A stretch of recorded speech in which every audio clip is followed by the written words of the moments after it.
त्याच्याशिवाय पर्याय नाही. जेव्हा ते सावकारशिवाय पर्याय नाही, दुसरा काय उपाय नाही. मग काय करणार?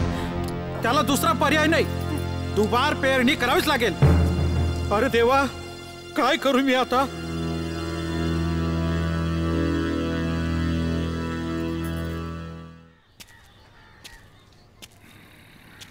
भाऊ झोपलेत ते. उठवून द्या ना. कोण आलं रे? बापू राजवाड्यांचे भाऊ त्र्यंबक. काय त्र्यंबक? राम राम शेठ. काय राम राम? तेव्हा तर भलता रुबाब करत होता पोरगा. पोराची जाते शेठ. काय पोराची जाते? कसा हिशोब मागत होता तो? माझा हिशोब मागत होता तो. त्याला हिशोब शिकव पहिले. रस्त्यावर इज्जत घेताना हिशोब मागताना लाज वाटली तेव्हा? माफी मागतो शेठ मी आता तुमची. काय माफी मागतो? आमची भर रस्त्यात इज्जत घ्यायची, कोपऱ्यात येऊन माफी मागायची. तुमचे पाय धरतो शेठ. त्यासाठी पाय धरतो? त्या पोराला पाय धरायला लाव. पुढे होता ना तेव्हा, तू पण बोलला ना.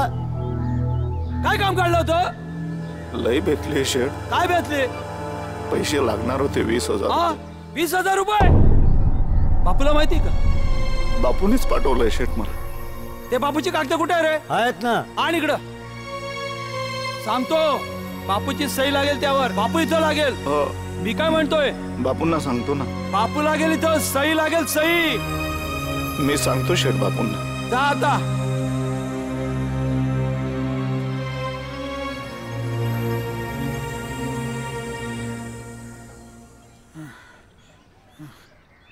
नमस्कार शेठजी. नमस्कार बापू. काय बोलवणं पाठवलं होतं? हा, त्र्यंबक आला होता पैशांसाठी. म्हटलं बापूला पाठव, बापूची सही घ्यावी लागल. पुंडलेख, हो. बापूंची फाईल कुठे आहे रे? आणतो.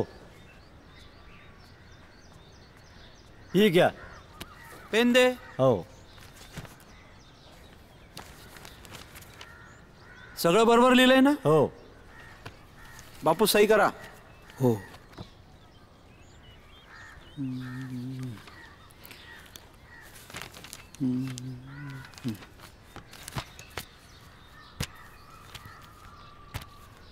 पैसे 20 आहेत. बापू तुम्ही हे म्हणून देतो बरं. आणि पोराला जरा समजवा. समजावलं मी त्याला, पण ते काय तरुण रक्त आहे, सळसळतं ते.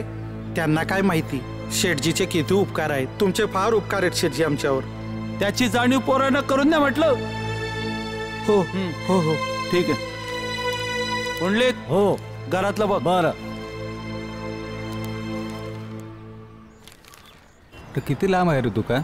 अरे तो समोरचा बोर्ड लागला ना काका, तेच दुकान तो आहे. का?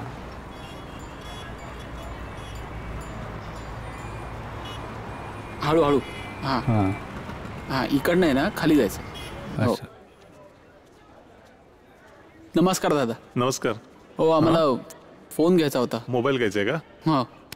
हे बघा सर. किती? हा 4,000 रुपयाचा आहे. 4? हो. हा नको, स्वस्तातला दाखवा. थोडा कमीवाला दाखवा ना. दाखवतो. कमीवाले पण आहेत. हे बघा सर, हे कमीवाले आहेत. हा जो हा आहे कितीचा आहे? हां. 2,600 रुपयाला आहे. हा 2,200 रुपयाला आहे. हा 1,500 रुपयाला आहे. हा 1,800 रुपयाला आहे. आणि हा 1,000 हा घेऊन टाकूया का? हा कमीवाला आहे का? हा हा कमीवाला आहे. किती रुपयाला मिळेल? फायनल कितीला हा सांगा? सर फायनल 1,200ला सुटेल. एवढे कुठे? थोडे अजून कमी करा ना. पर 1,000 रुपये द्या. हे घ्या ठीक आहे ना? भाऊ. चालेल चालेल भाऊ. चालेल भाऊ. नीट चालेल ना? हो सर चालेल. पाक्याने त्याचं जुनं सिम कार्ड दिलं होतं. हो, छान आहे बरं का. ऐका ना, काय? आता आपण सगळ्यात पहिलं ना हां. घरी फोन करूया. हो. घरी फोन करून त्यांना आपण सांगू की फोन घेतला. थांबा इथे. चालेल.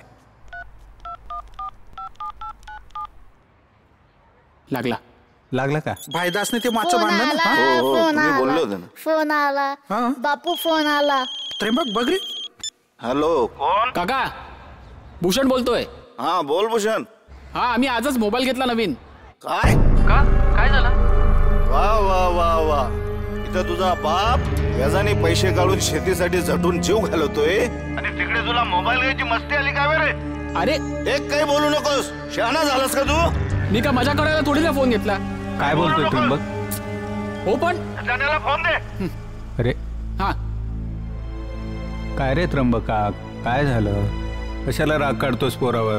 त्याने मजा करायसाठी फोन नाही घेतला, त्याच्या नोकरीसाठीच घेतला बाबा. शांत हो तू आधी. घे बघ त्याच्याशी बोल. घे. हा. अरे बेटा आधी सांगायचं ना मग. हे बघ बेटा, सगळी सोंग करता येतात रे, पण पैशाचं सोंग नाही रे करता येत, म्हणून राग आला होता. मनावर घेऊ नकोस बेटा. हा ठीक आहे. काळजी घे रे बेटा. हा काळजी घ्या तुम्ही पण, बापूंची पण काळजी घ्या. हो. हा काय म्हणत होता? काय नाही, रागव नको बोलत होता.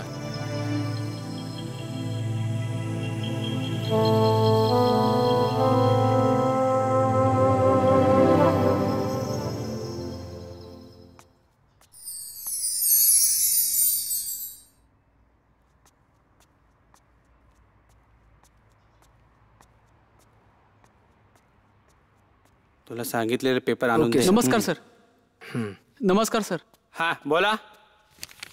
सर ते वारुडे सर भेटले होते सर, नोकरीसाठी माझ्या सर्टिफिकेट. वारुडे बोलला, बरोबर.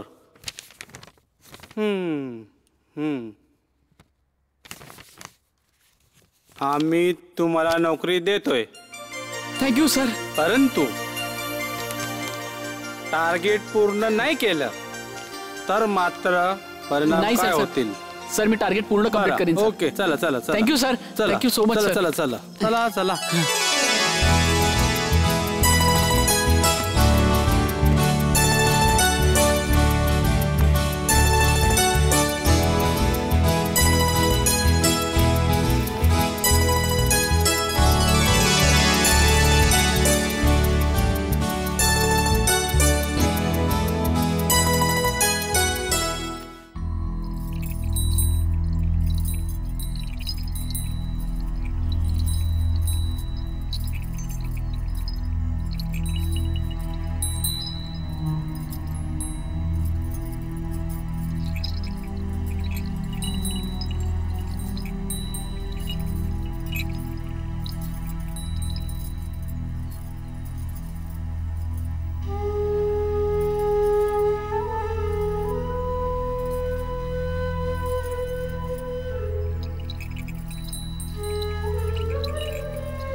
त्र्यंबका, आता अर्धी पेरणी झालीये, बाकीचं उद्या करून टाकू.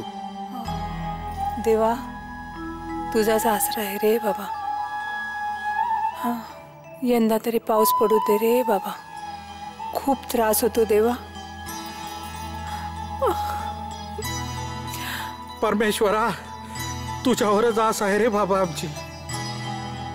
शेतकरी वैभव सोसायटी संचालित आज आपण जो कृषी मेळा आयोजित केलेला आहे, आजच्या कृषी मेळाव्याला प्रमुख अध्यक्ष लाभलेले आहेत आदरणीय नानासाहेब एकनाथजी जमादार. त्याचप्रमाणे आपल्या गावचे आदर्श शेतकरी रावसाहेब बोजूसिंगजी जमादार व डॉक्टर जाधव. तर मी एकनाथजी जमादार यांना विनंती करतो की त्यांनी आपल्या कृषीच्या अनुभवाचा आम्हा शेतकऱ्यांना लाभ मिळावा म्हणून 2 शब्द सांगावेत. आदरणीय एकनाथजी जमादार.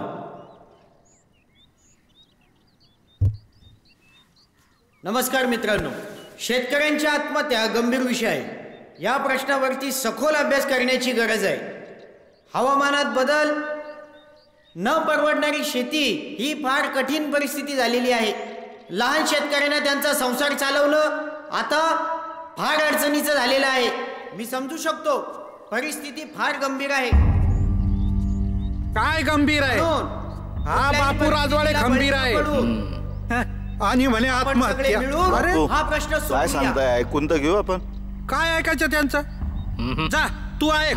मार्गदर्शन करून राहिले ना बापू ते. तू ऐक आत्महत्याचं. माझं म्हणणं आहे की चल रे बायदास, शेतकऱ्यांची मानसिकता मोठे आले आत्महत्याविषयी सांगणारे. यासाठी यावर उपाय आपण आधुनिक तंत्रज्ञान शेती केली पाहिजे. त्याचबरोबर आपण छोटे मोठे जोडधंदे सुद्धा केले पाहिजेत. यावर सरकार काय उपाय करतंय?